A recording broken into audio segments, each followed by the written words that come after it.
Pues, en primer lugar, buenas tardes a todos y a todas. Muchísimas gracias por estar ahí, por estar perdiendo un rato de viernes, por estar en esta charla, que he visto que hay mucha gente, he visto gente conocida, he visto la gente de Brasil que no estaba, la gente de México, mucha gente que no conozco, también españoles de Almería y bueno, eh, un gusto estar aquí. Agradezco mucho a Héctor que me haya invitado a dar esta charla, precisamente porque esta charla la verdad es que es muy interesante, es muy llamativa. Y bueno, antes de empezar quería decir que la charla es un trabajo conjunto con Lidia Fernández, con Paco Marcillán y con Miguel Piñar. Y bueno, quería decir que bueno, son gente con la que llevo trabajando muchísimo tiempo y no siempre trabajamos los mismos, vamos cambiando de compañeros y compañeras para trabajar. Y bueno, pues muy, muy gustoso seguir aquí 30 años después, más de 30 años después de la foto que ha puesto Héctor al principio. Lo dicho, muchísimas gracias por estar aquí. Voy a hablar hoy de un tema que surgió, que es una aplicación de los polinomios ortogonales de Sobolev a algo tan llamativo como es una de las ecuaciones de Redinger, aunque sea una versión simplificada. Entonces, digamos que es una aplicación de los polinomios. Nosotros muchas veces justificamos el estudio de los polinomios de Sobolev, que casi siempre lo hacemos porque nos gusta, es trabajar en los polinomios de Sobolev, pero encontrar una aplicación y una aplicación que sea tan, tan llamativa y tan vendible como es la ecuación de Redinger, pues la verdad es que es algo bastante gustoso. Esta charla está basada en dos artículos que hemos publicado en el año 2024, el mismo equipo. A primeros de año publicamos un artículo en la revista Applied Numerical Mathematics, en el que tratamos la misma ecuación de Redinger con un potencial que sería x cuadrado. Y en el segundo artículo trabajamos con un potencial x elevado a la 2k, es decir, generalizamos los resultados, extendemos los resultados que aparecen aquí en 2024. Los dos trabajos son del mismo año, a pesar de que este segundo apareció el libro, me parece que fue el 28 de diciembre, es decir, que casi es que hay un año de diferencia entre las dos publicaciones. Este segundo libro es un libro que es homenaje a José Carlos Petronilo, que como todos sabemos falleció inesperadamente en el año 2021. Bueno, pues lo que voy a contar básicamente es los resultados entre los dos trabajos, pero los más generales, es decir, cuando tenemos un potencial de este estilo. He dividido la charla en 7 puntos y después de una introducción haré un repaso sobre los métodos variacionales de resolución de ecuaciones diferenciales ordinarias. ¿Qué ecuación de Schrödinger es la que nosotros vamos a estudiar? Porque ecuaciones de Schrödinger hay muchas, hay varias básicas, pero hay muchas formas y muchas perturbaciones de la ecuación de Schrödinger. Luego estudiaremos los polinomios ortogonales de Sobolev que salen asociados a esa ecuación de Schrödinger. Estudiaremos también lo que se llaman las funciones test en la teoría de ecuaciones diferenciales, un poco de análisis de Fourier y finalmente mostraré un experimento numérico con las cosas que nosotros hemos estudiado. Bueno, pues creo que todo el mundo conoce a Erwin Schrödinger, que no hace falta presentarlo porque es uno de los físicos más famosos de la historia, que un físico austríaco que nació a final del siglo XIX y murió a mediados del XX, que fue físico, como ya he dicho, pero también filósofo. Recibió en el año 1933 el premio Nobel de física por la ecuación que lleva su nombre y porque esa ecuación encierra un significado bastante importante en la teoría cuántica. Y bueno, que ahora es una cosa que se estudia muchísimo desde entonces. Hay un cráter lunar que se llama Schrödinger, que esto es información por si a alguien le gusta saberla, todo esto está en internet, por supuesto. Y bueno, también es muy famoso por la paradoja del gato que está en una caja. Entonces, bueno, la paradoja del gato o el ejemplo del gato es que si uno tiene una caja cerrada y tiene un gato negro, o sea, perdón, un gato negro puede ser de cualquier color, ¿eh? Entonces tiene un gato dentro.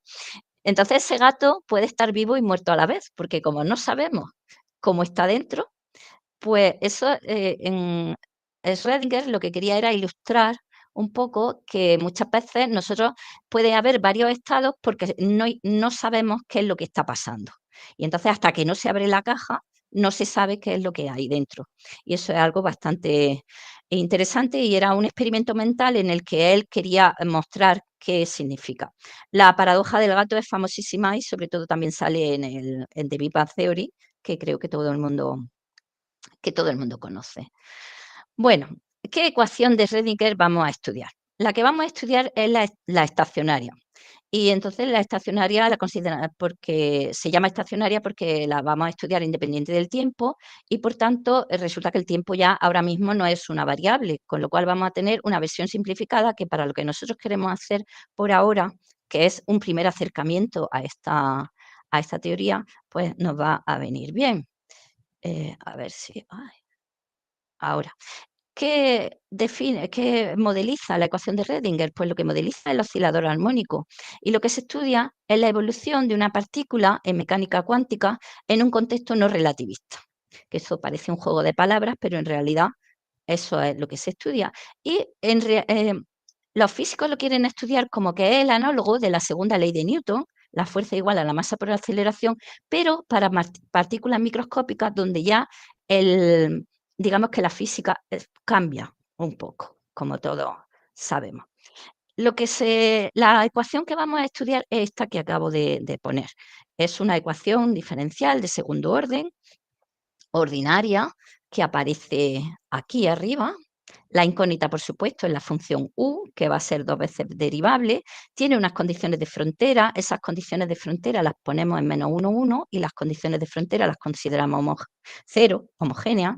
Consideramos esas condiciones, porque en realidad, si fueran otras condiciones, siempre se puede hacer un cambio de variable eh, en el cual pues siempre podemos llegar a las condiciones homogéneas y de esa manera pues siempre se puede reducir a este caso que sería un caso canónico. El lambda que aparece aquí lo consideramos estrictamente mayor que cero para que aparezca este término de verdad y esté aquí.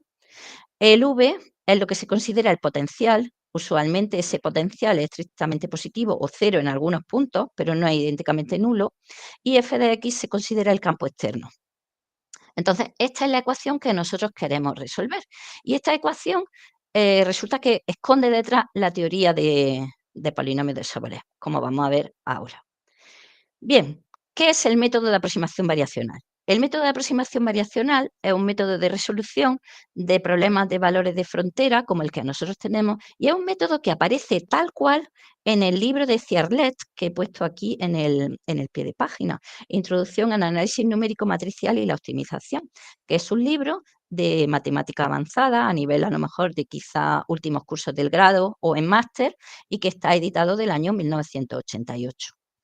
O sea, que es un libro clásico en su campo. Entonces, se consideran el potencial y el campo externo dos funciones continuas y se considera el problema de valores de frontera que aparece aquí, que es el que he puesto antes. Se le mete una lambda aquí para modular un poco el tamaño. ¿Y por qué esa lambda a nosotros siempre nos suena de los soboles? Bien, ¿qué se hace?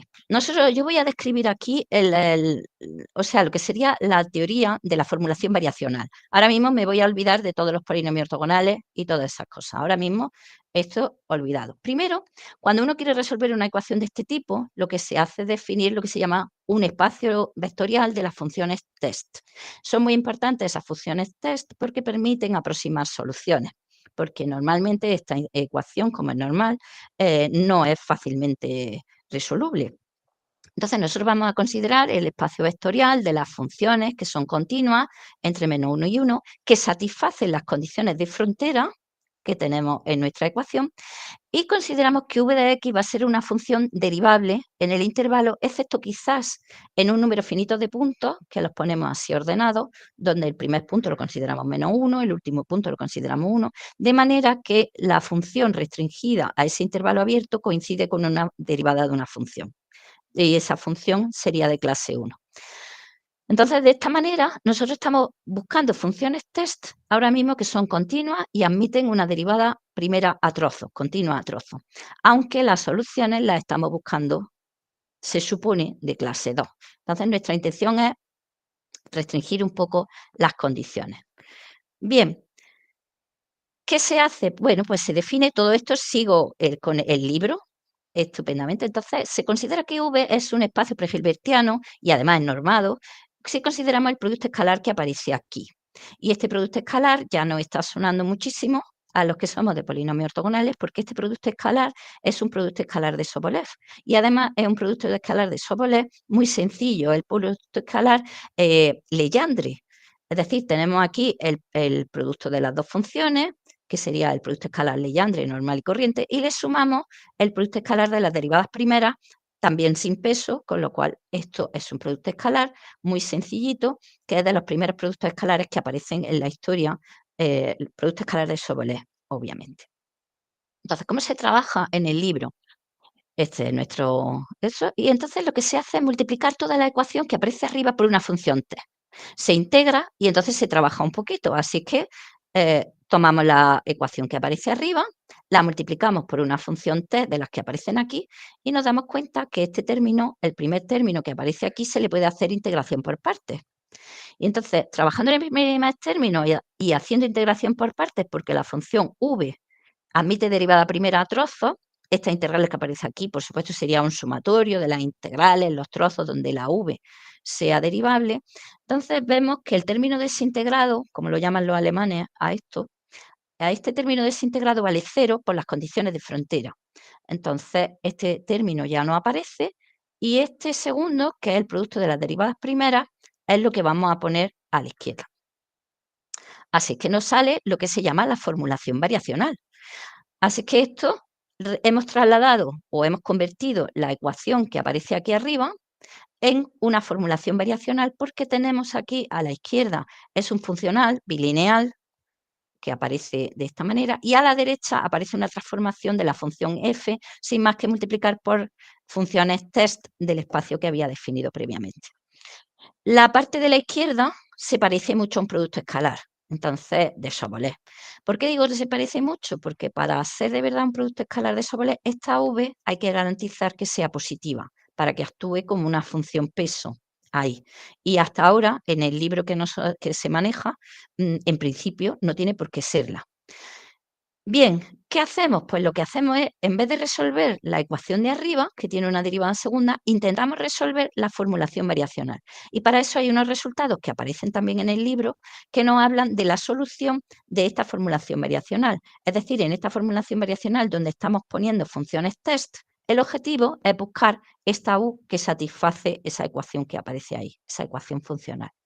Así que hay aquí un primer teorema que bueno, este primer teorema es simplemente lo que hemos hecho en la transparencia anterior, que dice que si U de X es solución del problema de frontera, entonces se verifica, si U es solución, U verifica esta segunda ecuación, que es la que aparece aquí. Hemos hecho una simplificación y hemos llamado a la forma bilineal esta, que tiene aroma Sobolev, aunque todavía no es un producto escalar, y la transformación F, que es una forma lineal, también hace una transformación F. Esto es lo que hemos visto, pero lo más importante es la segunda parte.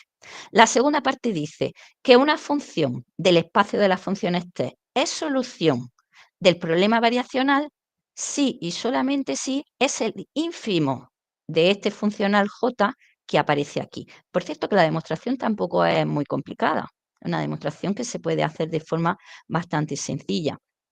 Entonces, ¿qué es lo que hemos conseguido? Pues lo que hemos conseguido es, si queremos resolver una ecuación como es la ecuación de Redinger estacionaria, la podemos transformar en un problema de variacional porque lo que queremos es calcular el ínfimo de este funcional que aparece aquí.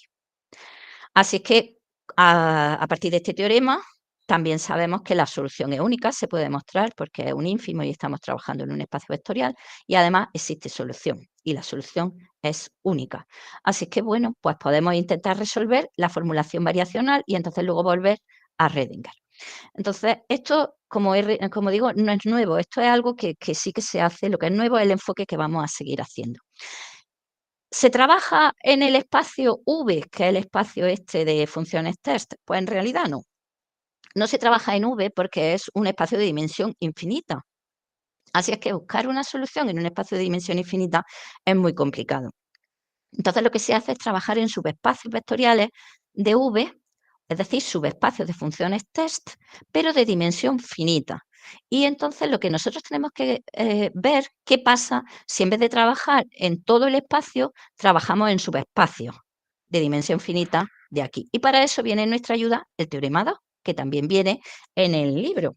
Entonces, en la práctica, nosotros trabajamos con un subespacio. Entonces, sea Vn un subespacio de dimensión finita. Entonces, se puede demostrar que en ese subespacio de dimensión finita también existe una única solución que satisface la ecuación variacional. Es decir, que existe un elemento que está caracterizado por ser la única solución de encontrar el ínfimo del J que pusimos en la transparencia anterior. O sea, que podemos trabajar en subespacio de dimensión finita, pero esa posible solución, este elemento U barra que he puesto aquí, ¿será solución del problema original? Porque estoy restringiendo, en vez de trabajar en el espacio entero, estamos restringiendo al subespacio.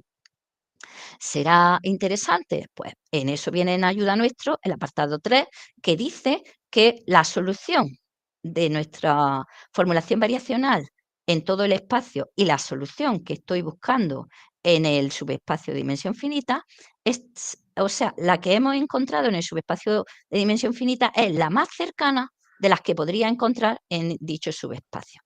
O sea, que sí se puede trabajar en el subespacio de dimensión finita porque me voy acercando a la solución de verdad en todo el espacio. Bien, pues lo único que hay que hacer es elegir quién es el subespacio, Vn. ¿Qué subespacios tomamos? Pues subespacios que sean conocidos, subespacios de funciones test que nosotros sepamos manejar.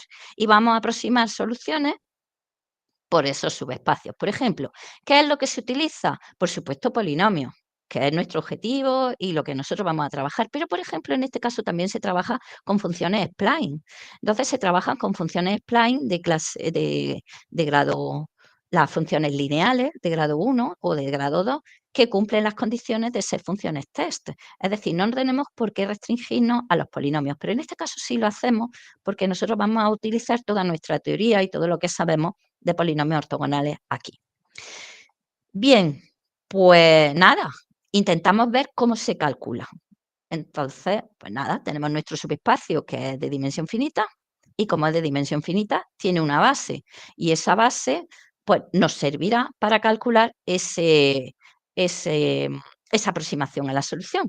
Como es del espacio y estos son los generadores o una base, entonces existen constantes a sub 0 hasta a sub n, tal que eso que estoy buscando, ese elemento que estoy buscando se puede expresar así.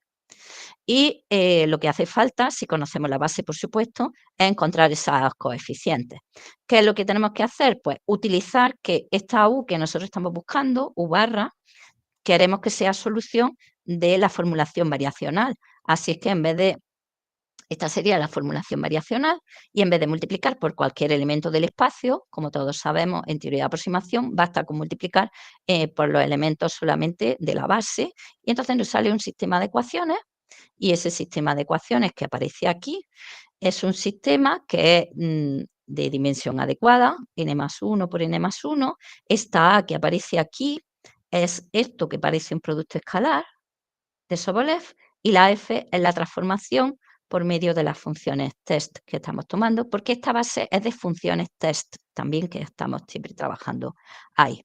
Bueno, esto ya estaba, es decir, nosotros no estamos haciendo nada nuevo, pero ¿cómo se resuelve cómo se resuelve de modo habitual? De modo habitual lo que se toma es una base, si estamos aproximando un polinomio, el modo habitual que se toma, pues se podría tomar la base 1x, x cuadrado y hasta x elevado a n. Y podría servir porque así lo tendríamos. ¿Se usan esos polinomios? Pues no, porque tienen pocas propiedades y no dan información, podemos sacar más cosas si utilizamos polinomios ortogonales clásicos, como pueden ser los polinomios de Legendre, o los polinomios de Chebyshev, que es lo que se suele hacer. Los métodos espectrales y el método de aproximación variacional se basa en tomar la base de polinomios de Legendre o Chebyshev. ¿Por qué se utilizan estos polinomios? Pues porque son muy conocidos, están tabulados, tienen muchas propiedades y a la gente pues le viene muy bien.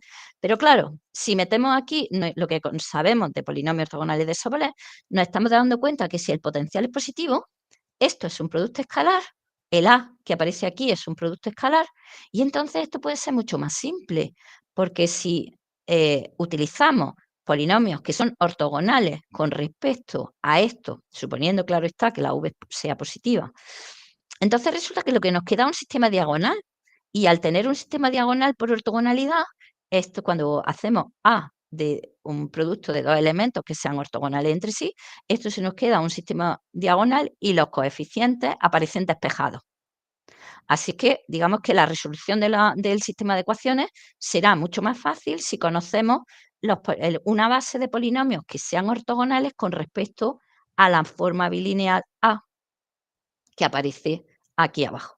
Así que ese es nuestro objetivo. En lugar de volver a lo que hay en el libro, que es tomar polinomios que sean conocidos, la base habitual o los polinomios de Legendre o Chebyshev, pues nosotros vamos a buscar los polinomios, nosotros vamos a intentar tomar ventaja de la estructura Sobolev, porque sabemos trabajar con los polinomios de Sobolev. Bueno, ¿qué ecuación queremos resolver? Ahora volvemos a la ecuación.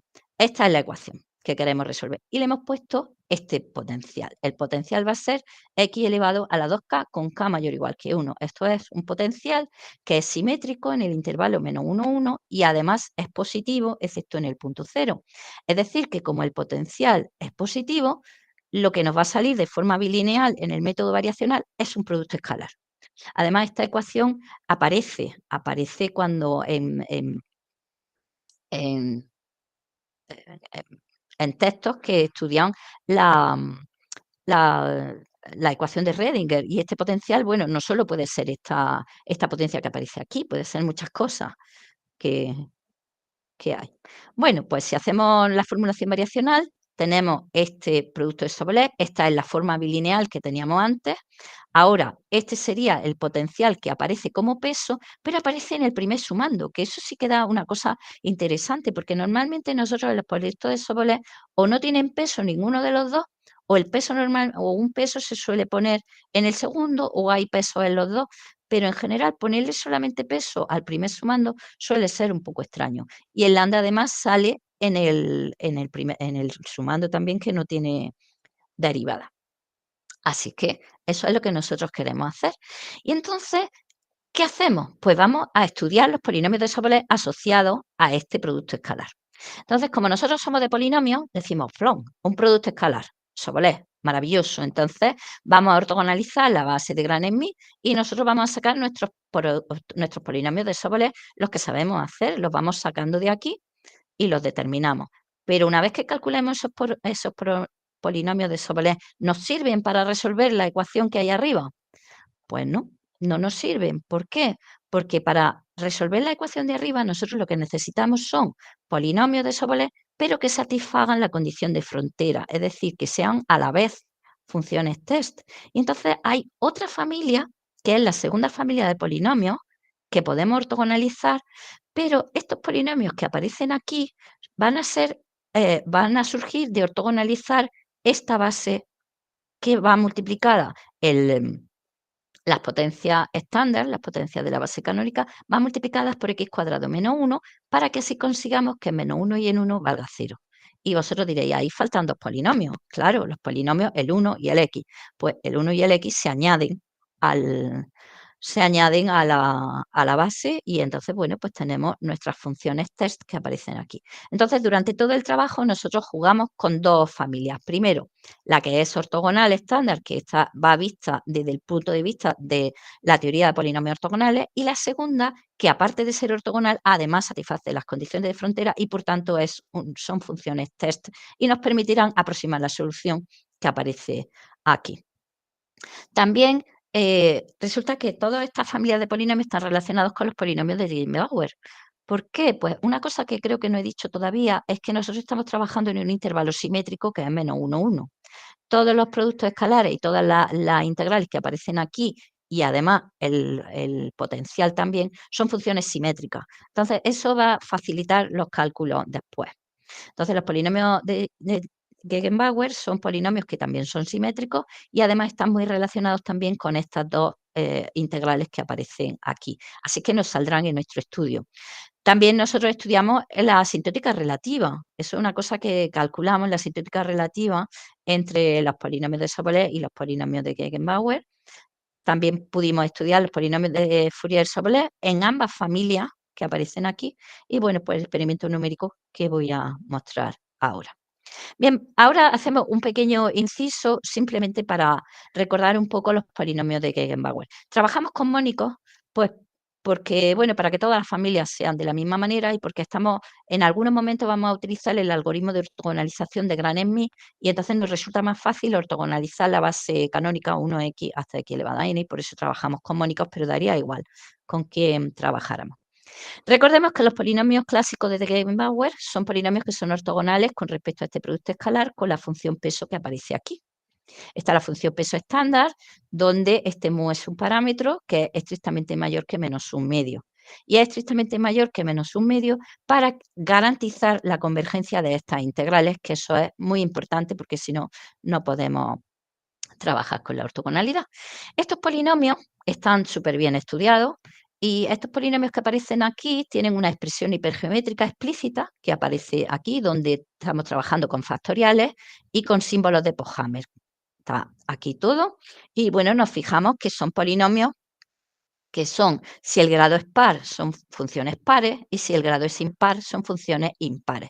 Es decir, los de grado par solo contienen potencias pares y los de grado impar solo contienen potencias impares, con lo cual empiezan a ser un poco más sencillos. Pero resulta que si observamos esta expresión está definida para otros valores de mu.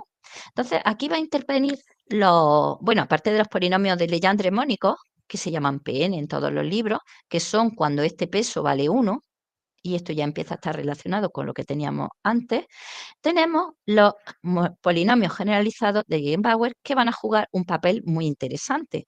Estos polinomios generalizados son cuando el parámetro vale menos un medio, que como he dicho antes, no son ortogonales, porque no se puede integrar aquí, pero sí están bien definidos a partir de la expresión hipergeométrica. ¿Que para qué los queremos?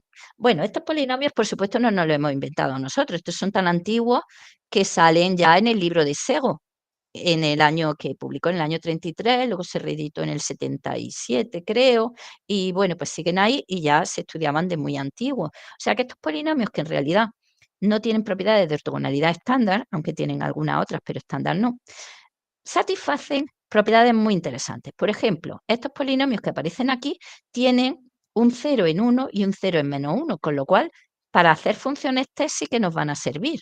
Se parece, o sea, es una de las condiciones que nosotros necesitamos. Y además están relacionados con los polinomios de Legendre con esta ecuación que aparece aquí. Bien, pues estas son herramientas que vamos a utilizar. Así es que vamos a estudiar primero las polinomios ortogonales de Sobolev como polinomistas que somos, casi todos los que estamos aquí. Entonces, bueno, tenemos nuestro producto escalar de Sobolev, olvidamos que este producto ha salido de una ecuación diferencial, olvidamos por un momento a Redinger y, bueno, pues tenemos nuestro producto escalar, empezamos a ortogonalizar por gran en mí, por ejemplo, la base canónica y entonces pues nos sale 1, x, este polinomio de grado 2, el de grado 3, etcétera, ya se van viendo funciones pares e impares por el tipo de producto escalar que aparece aquí. Y también tenemos que observar que la K va saliendo, que K es precisamente esta potencia que aparece aquí, y la lambda que tenemos delante, pues también. Entonces, estos polinomios son ya, algunos sí que se conocían. Cuando tenemos K igual a 0, desaparece este peso de aquí y recuperamos los polinomios que se han llamado muchos años Legendre, porque tenemos el mismo peso en los dos sumandos, y eso ya aparece, y aparece en uno de los primeros trabajos sobre polinomios ortogonales de Sobolev, que era un artículo del año 1962 de Alhammer, escrito en alemán. Y bueno, pues ahí ya se estudia ese producto escalar Legendre. El caso K igual a 1, que es cuando aparece aquí x cuadrado, aparece sin profundizar en este trabajo del año 2019 y es el que nosotros trabajamos en nuestro primer artículo. Y a partir de ahí, bueno, pues para un K mayor o igual que 1 se puede trabajar y, bueno, pues lo que vamos a ver aquí. Bien, ¿qué es el primer resultado que nosotros demostramos? El primer resultado que nosotros demostramos es la relación que existe entre los polinomios de Sobolev y los polinomios generalizados de Eigenbauer. O debido a la relación que existe entre los generalizados y los Legendre, pues existe también esta misma expresión. Pero ¿qué es lo interesante de aquí? Pues lo interesante de aquí es que nosotros tenemos aquí una relación finita, y aquí vemos que el grado es n menos 2i, es decir, que es una relación limitada. Y el tamaño de esa relación, la extensión de esa relación depende de k, que es el exponente del potencial. Bien, ¿qué significa esto? Pues que podemos despejar la phi sub n, el de grado n, y lo podemos calcular el polinomio de grado n, ah, si conocemos todos los anteriores y el polinomio generalizado de Gegenbauer, y aquí igual. Por cierto, esta constante de n es conocida, aparece también en los libros. Entonces, eso es una forma de calcular los polinomios estos de Sobolev. Bien, si k vale 0, son nuestros famosísimos pares coherentes. Esto es un par coherente simétrico cuando k vale 0, y esto es súper conocido. Y además, cómo se calculan estas constantes también es conocidísimo, que aparece en un montón de trabajos. Para k igual a 1, pues sigue siendo un par, me parece que eran p coherentes o algo así, o dos coherentes, no me acuerdo exactamente, pero también las relaciones más largas también fueron bastante estudiadas, entre ellos, por ejemplo, por José Carlos Petronilo, precisamente trabajó en esto. Bueno, pues, ¿qué queremos? Calcular esos polinomios. Entonces, ¿cómo trabajamos con esos polinomios? Pues nosotros hemos sacado un algoritmo de cómo calcular esos coeficientes, y esos coeficientes que aparecen para el cálculo de los polinomios, pues se pueden obtener a partir de la relación a tres términos de los polinomios de Legendre, que es súper conocida y está tabulada. Esta relación se puede hacer más larga, multiplicando cada vez por x e iterando la relación, y aparece aquí una forma iterada de calcular los polinomios de Legendre y hacer una relación, en vez de a tres términos, pues a muchos términos. Todos estos coeficientes se calculan de modo iterativo, utilizando la relación a tres términos, y se puede hacer explícitamente, eso está en nuestro trabajo. Bien, pues, ¿qué ocurre? Lo que ocurre es que tenemos expresiones explícitas de los coeficientes de la relación. Y entonces, como tenemos expresiones explícitas de los coeficientes de la relación, se pueden calcular numéricamente. Bueno, en esta expresión cabe destacar que estamos trabajando con normas de polinomio de grado inferior, normas Sobolev, normas de polinomio de Legendre, normas de Legendre para polinomios de Legendre, porque esto ya no es Sobolev. Y bueno, pues aquí hay una serie de coeficientes, un algoritmo que se define y se pueden calcular por recurrencia, que es lo que hacemos. Entonces, bueno, pues aquí hay un esquema de cómo calcularlo, y para calcular el polinomio de grado n, por ejemplo, cuando el potencial es x cuadrado, pues solo hacen falta los dos anteriores de la misma paridad, y también los coeficientes, que se pueden calcular también de modo independiente, y entonces se puede definir un algoritmo que está puesto en el, en el paper. Bueno, estudiamos la asintótica.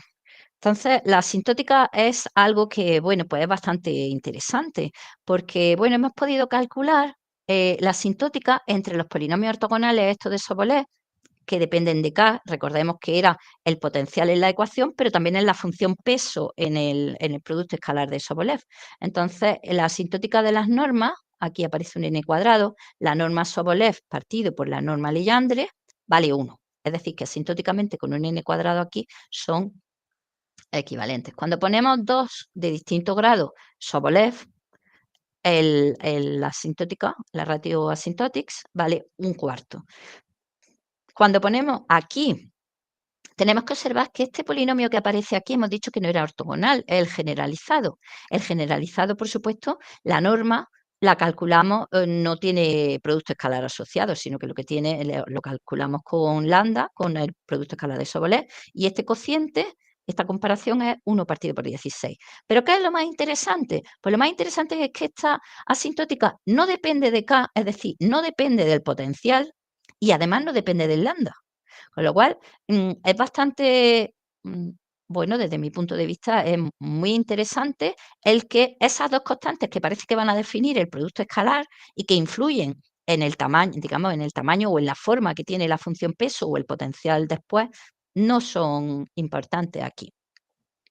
Bien, además estos coeficientes que aparecen en la relación que teníamos para el cálculo de los polinomios de Sobolev, pues su límite asintótico vale cero. Y además, en algunos de ellos, el límite es del orden de 1 partido por n cuadrado, es decir, que van rápidamente a cero. Bueno, más cosas que tenemos que estudiar. La, la asintótica relativa externa. Entonces, también hemos podido determinar cuál es la asintótica relativa externa ya sin normas, y entonces la comparación entre el polinomio de Sobolev de grado n y el polinomio de Legendre estándar. Y entonces eso nos sale 1 partido por phi prima uniformemente en sus conjuntos compactos del exterior del intervalo -1, 1, donde phi es la función habitual de relacionada con la asintótica que aparece aquí. Y de nuevo es independiente del lambda y de nuevo es independiente del k.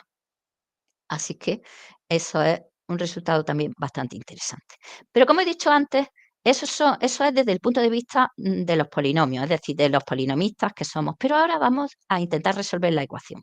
Entonces tenemos nuestra ecuación, tenemos nuestro producto de Sobolev, pero ahora lo que vamos a hacer es trabajar con las funciones test. Es decir, también son polinomios, también queremos que sean ortogonales con respecto a esto, pero queremos que contengan el factor x cuadrado menos 1 para que nos sirvan de funciones test y nos sirvan para trabajar con las condiciones de contorno que aparecen ahí, porque aunque los polinomios de Sobolev que acabamos de estudiar son muy bonitos, pero para resolver la ecuación no nos sirve.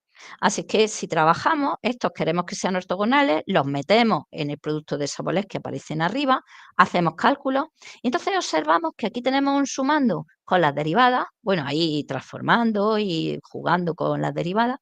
Aquí nos salen las derivadas, aquí nos sale 1 menos x cuadrado elevado al cuadrado, que es un peso Eigenbauer, y aquí en los que no están derivados, por cierto, la k esta no es una derivada, sino que es el exponente del potencial. Entonces, aquí tenemos otra función peso que aparece aquí, que esta ya está un poco más transformada.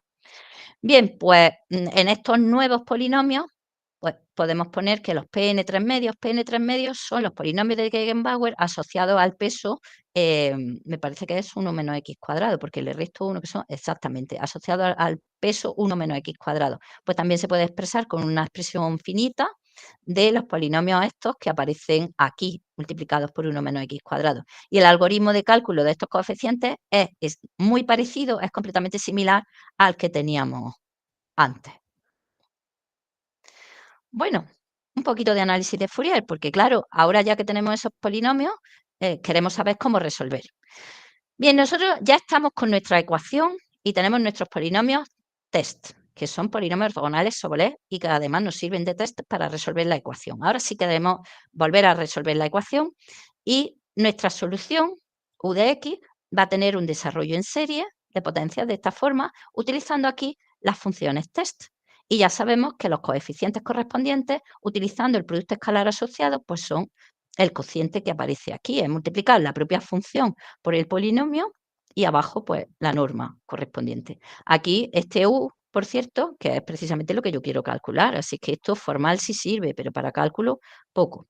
Condiciones de contorno, como la función esta tiene que ser solución de la ecuación del problema de valores iniciales, tiene que satisfacer las las condiciones de contorno, luego entonces se escribe como x cuadrado menos 1 por alguna otra función, porque resulta que tiene que valer menos 1, en menos 1 y en 1 tiene que valer 0.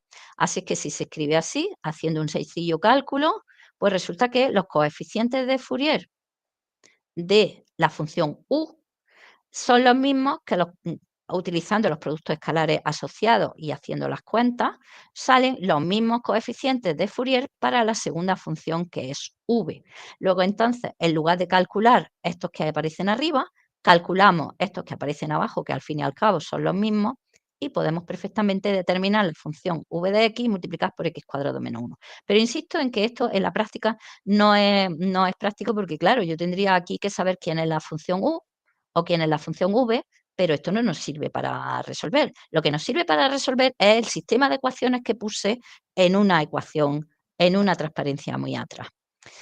Bien, pues volvamos a esa transparencia. Entonces, por un lado teníamos la ecuación. Multiplicamos por una función test, de estas que son polinomios que en -1 y en 1 valen 0 y van multiplicados por unos polinomios que son ortogonales todos. Y es igual a f de x y va multiplicado por la función t. Entonces, si lo miramos por la izquierda, esto es el coeficiente de Fourier multiplicado por la norma correspondiente, y si lo miramos por la derecha, esto es un coeficiente, es una transformación del campo externo, porque no olvidemos que la f formaba parte de la ecuación y era el campo externo. Y en realidad lo que hemos hecho aquí es multiplicar ese campo externo por una función test y para cada n pues sale un coeficiente también que llamamos f tilde. Bueno, pues operando un poco y ayudándonos de las expresiones que ya teníamos, nos sale aquí, bueno, trabajando un poquito, vemos que tenemos una expresión recurrente. O sea que estos coeficientes que nosotros queríamos calcular se pueden hacer de forma recurrente también. Y además se pueden basar en la serie de Fourier de los polinomios estos de Gegenbauer asociados al peso 1 menos x cuadrado. Con lo cual también podemos ir calculando esos coeficientes de Fourier ayudándonos de polinomios de Gegenbauer y haciendo alguna serie de operaciones junto con los coeficientes estos que los podíamos calcular. Bueno, pues finalmente voy a enseñaros un experimento numérico que podríamos haber hecho muchos más, pero enseño uno. Entonces, este experimento numérico tiene truco, claro está, porque nosotros queríamos testear a ver esto cómo funciona. Tomamos un potencial x cuarta, es decir, k vale 2. Tomamos la ecuación de Redinger estacionaria a la izquierda. Imponemos que la solución sea esta. Y entonces, bueno, pues nos sale como campo externo esto que aparece aquí, un polinomio de grado 4, pues la exponencial. Y bueno, pues la función en -1 y en 1 vale 0. Por supuesto que va a ser nuestro problema de valores iniciales de la ecuación de Redinger estacionaria. Y tomamos además lambda igual a 10. Podríamos tomar cualquier lambda. Lo que pasa es que la sensibilidad de lambda no es tan fuerte como uno pensaría. Esto no es, lo único que importa es si es 0 o no. No es muy interesante, no es determinante, no es que sea interesante, sí es interesante y las soluciones varían, pero no es determinante. Entonces, nuestras funciones test son estas, que sabemos que son ortogonales con respecto a este producto de Sobolev, pero claro, siempre pegado con el x cuadrado menos 1, que son muy importantes para ser funciones test. Las dos primeras, el 1 y el x, por supuesto no contienen el factor, pero completan la base. Luego, el phi cuadrado, el de grado 2, sería este, que va multiplicado por x cuadrado. Perdona, estos son los phi y luego se multiplican por x cuadrado menos 1. Se calculan, todos son simétricos, como hemos dicho antes, porque el producto escalar es simétrico y en principio se pueden calcular los primeros y se puede seguir calculando utilizando el algoritmo que he mostrado antes, pero bueno, hemos puesto estos que aparecen aquí. Entonces, ¿cómo se calcula esta aproximación? Estamos trabajando en polinomios, queremos aproximar la solución a esa ecuación diferencial utilizando polinomios de grado menor o igual que un n grande. Y ese n grande o n mayúscula va a ser esto y luego, bueno, tenemos más calculados, pero claro, para que se vea, tiene que ser grados bajos porque si no, no se ve. Entonces, el S va a ser unos ciertos coeficientes multiplicados por las funciones T. Y esos ciertos coeficientes que aparecen aquí eran las soluciones del sistema de ecuaciones que pusimos en una transparencia anterior, que era utilizando la forma bilineal A que llamábamos y además el producto de la f de x por la función test. Así que estos son los coeficientes que hay que calcular. En este caso, en ningún momento, en ningún momento. Nosotros suponemos que no conocemos la solución, pero bueno, en este caso sí la conocemos. Entonces, nosotros calculamos esto para 0, 1, 2, 3, 4, que son grados muy bajos, claro, no tiene mucho interés, pero lo que sí tiene interés es que la solución la hemos pintado de marrón, que aparece aquí, y luego los aproximantes están en estos valores y colores que aparecen en la leyenda y vemos cómo se va acercando cada vez más. También se hizo una gráfica con se graficó los errores, o sea, el logaritmo de los errores. Entonces, ya esa n grande, ese grado, lo fuimos aumentando hasta grado 18, calculamos los errores, esa distancia entre la solución de verdad, que para eso la queríamos, entre la solución de verdad y las sucesivas aproximaciones utilizando este método y, bueno, la distancia la medimos con el producto escalar de Sobolev. Y entonces sale clarísimamente cómo van descendiendo y además ese descenso es bastante rápido a medida que se aumenta n. Y aquí, bueno, insisto en que están calculados todos los polinomios. Y bueno, pues esto era todo lo que quería contar y daros las gracias por hacer esto y entonces por estar ahí. Así es que os regalo una foto de Sierra Nevada, que el otro día volví en avión y entonces se veía tan sumamente bonita que no pude por menos de hacerle una foto. Granada está aquí. Esto es Granada y esto es Sierra Nevada, que ofrece una vista muy buena. Y muchísimas gracias. Vale, muchas gracias,